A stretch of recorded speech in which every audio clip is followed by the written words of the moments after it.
Hey everybody, sorry if I don't seem too ridiculously enthusiastic recording this. I recorded it once and clicked the wrong button and deleted the whole thing. So that's really cool. Anyways, guess I'll just start over.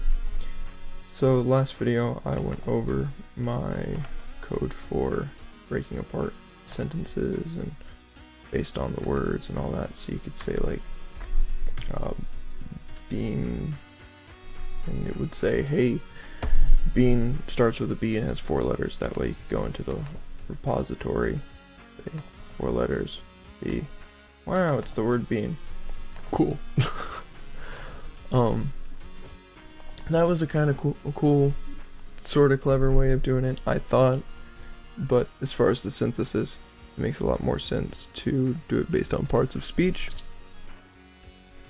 because it will make it a lot easier to search for a word based on meaning instead of just, you know, the number of letters it has and where it stands alphabetically as far as the first letter, you know.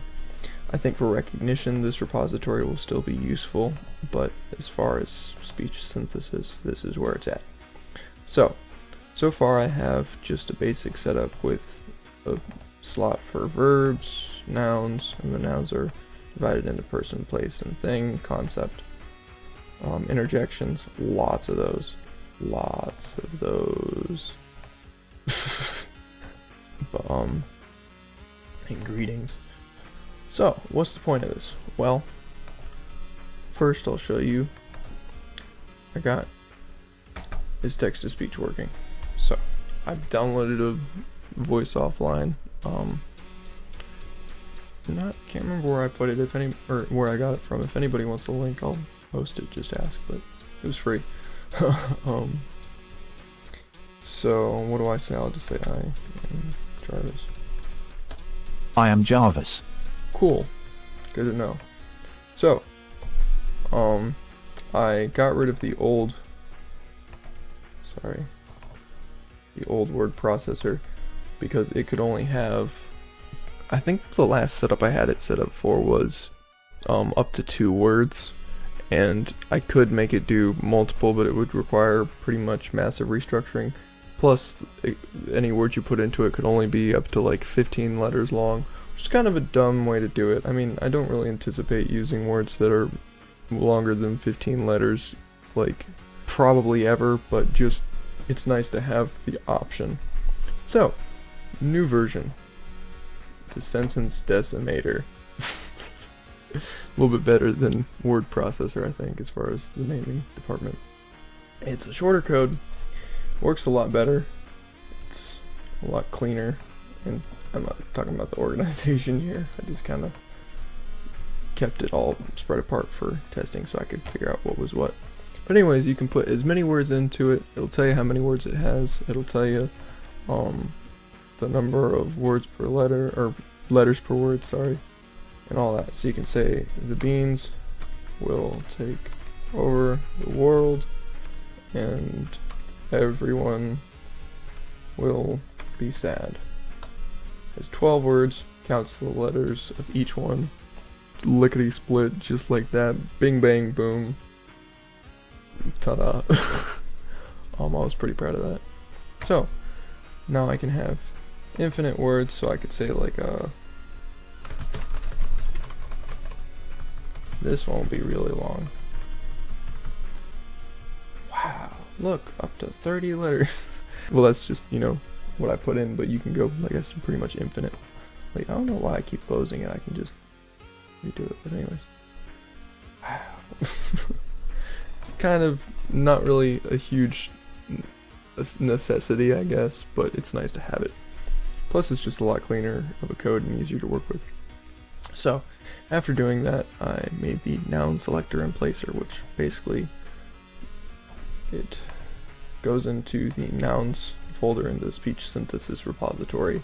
It finds a random noun, and then it's like, yo, this is a noun. And then it, based on, it splits this part apart after it takes, so basically puts this in, goes in here, goes to noun, goes through one of these folders, and then it, based on what folder it goes in here, it will tell you what part of speech it is. So like noun, and then what type of noun. Part of speech type. Cool. So, for example, word bill. If you go into here, noun, thing, bill. Cool. So noun, the type of noun is a thing. Time, noun, concept. So just cool, like stuff like that. That'll make it to where I can choose between different words eventually. I just set it to nouns to keep it kind of simple for testing, just as a proof of concept, but eventually it'll be able to choose from all these interjections, all that.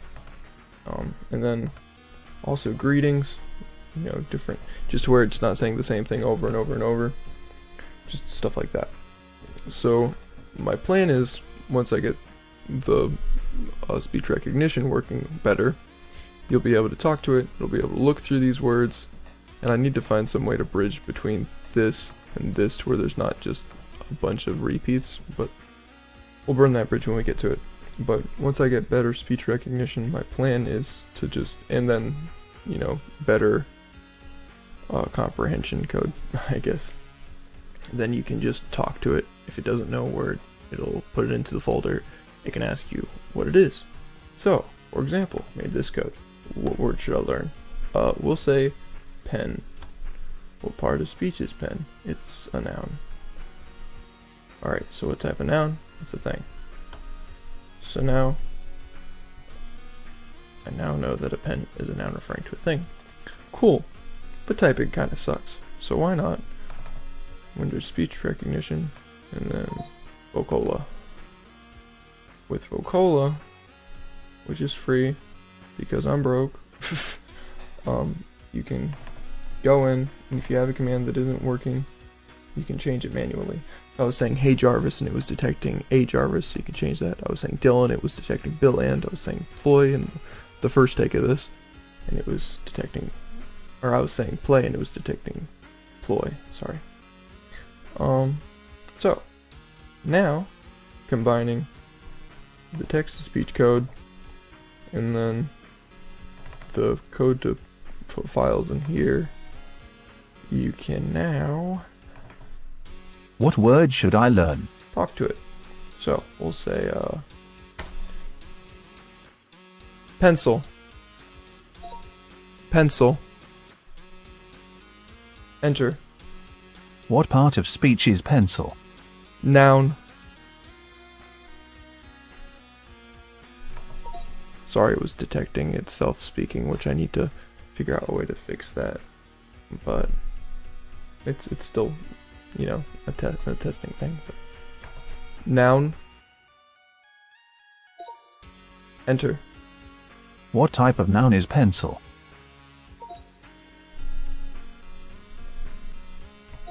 thing, thing, enter. Thank you. I now know that pencil is a noun referring to a thing. Cool. If you go into there, go into noun, thing, it should have pencil. Oh, I think it's because, so another issue with this is for some reason it puts a space in front of a word, which can kind of make the routing a little funny. I think what I'll have to do eventually is go in and make a code that says if you detect a space in front of a word, just get rid of it. But another cool thing I did with that code that I was pretty proud of was this. I took it off the internet, like I didn't make it myself. But basically, if you put any word that, say, I'll say like, it automatically brings it all lowercase, which, you know, just a little thing, but it keeps everything sort of standard inside of there. The only thing is with proper nouns, you'd need the first one uppercased, so I actually have a code in here for the first word of a sentence, or for, eventually I'll be able to call it from proper nouns anyways, so I'll just use that. eventually. I just haven't set that up. So, let me close all this. Now, the main Jarvis code so far. Titles at Jarvis, colors at Aqua. This is just in case there was something like that didn't get deleted last time. It'll automatically delete it so it doesn't just say whatever it said last time. Self name is Jarvis, self reference is I. That's just to make things a little easier later on if it wants to refer to itself, so that it doesn't have to, it's set as a variable instead of having to actually figure it out, I guess. So these are the common codes. This one basically takes the first word of a sentence and capitalizes it. This will lowercase something. This will uppercase it. This is a speech synthesis code, and it basically just puts everything into a VBS file and then speaks. So this, it goes into the greeting folder, selects one of the greetings, then it calls the code that capitalizes the first word of a sentence, and then it puts it here. So that's the greeting with for case on the first letter, and then that's I, and then that's Jarvis. And then it sets that whole sentence to a variable, says the variable, puts that variable, or it calls the speech synthesis code, puts that variable into here, says it, waits a bit, deletes it, and that's just what I have so far. So, Greetings. I am Jarvis. or, Salutations. I am Jarvis. or, Hi. I am Jarvis. or. Salutations. I am Jarvis. Man, I was hoping I'd get lucky last time it said all of them first try. Greetings. I am Jarvis. Would also say hello. Anyways, another little thing that you may notice is Salutations. I am Jarvis. blue text. Name Jarvis. Oh, cool. Just, it's the little things. But anyways, my hope is that eventually I can run these into something like this within the main code that it can just call. And then if it doesn't know a word, it'll put it in there. Then eventually it'll be able to select those words and create its own sentences. And then I want, at some point I'd like it to be able to look up a word if it doesn't know it, instead of having to go through the whole, you know, what part of speech is it, blah blah blah blah blah. I also need to add a spot for things like pronouns and transitive verbs and linking verbs and just crap like that, but it's getting there. Last time all I had was something that would, you know, split up a word into its letters, so I think we've made pretty good progress so far. Anyways, thanks for watching. I appreciate it. If you liked the video, please leave a like. If you want to, you can subscribe. If not, I mean, that's your prerogative, I guess. I hope you did like it. Really hope that eventually I can get this working up to the standard that I would like it to. Anyways, have a good day, I guess. I don't know.